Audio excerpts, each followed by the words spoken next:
Hello chess lovers, Suren here, and in this video I want to share with you a brilliant chess miniature played by Belgian-born American chess player Georges Koltanowski. Koltanowski is on the white side and his opponent is Arthur Dunkelblum. The game was played in 1923 in Antwerp. But before starting our game, first want to sharpen your tactical skills. Please take a look at this position and try to find the mating line for white. It's white to move and I will wait for your answer in the comment section. Back to our main board, and now without further ado, let's get started with this fascinating game and see what happened on the board. Koltanowski opened up with e4 and Dunkelblum responded with Caro-Kann defense c6, d4, d5, knight c3, d takes e4, knight takes e4 and bishop f5.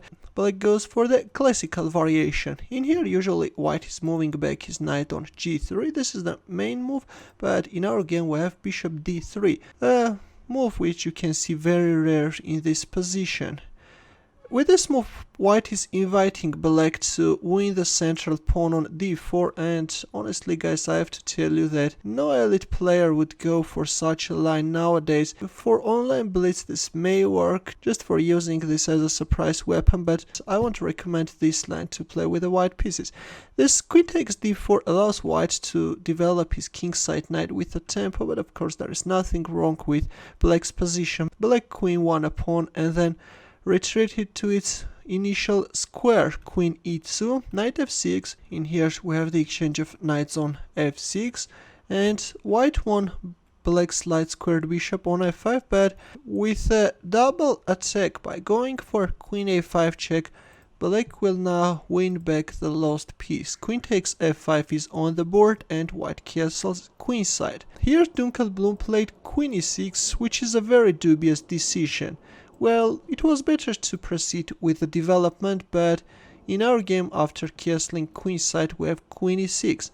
Black is offering the exchange of queens and at the same time is attacking the pawn on a2. But of course white will never accept the offer of exchange of queens because white is a pawn down. That's why in here Koltanowski played queen d3, created a devastating threat, overlooking white's next move.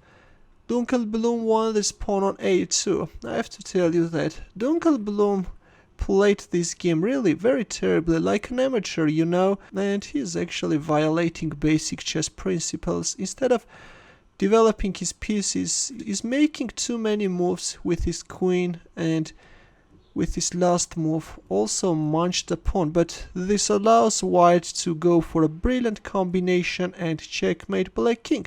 Instead of queen takes a2, actually it was better to play knight d7. Still, it was not too late, but in our game we have queen takes a2. And as we have reached the critical position, please pause the video and try to find white's next moves. Ready? I'm sure that you found the mating line, and the combination starts with an absolutely staggering queen d8 sacrifice. King takes d8 is forced and we have bishop a5 double check.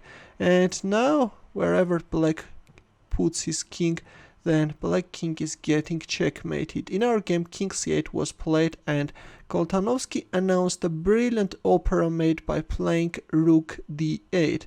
The checkmate is named after its implementation by Paul Morphy in 1858 at a game at the Paris Opera against Duke Karl of Brunswick and Count Isouard. That game I have already covered in my channel, and in case you missed it, I will pin the link in the comment section. Thanks for watching. In the end, here are more suggestions for you. Feel free to check them out as well. I will see you in my next video. Take care.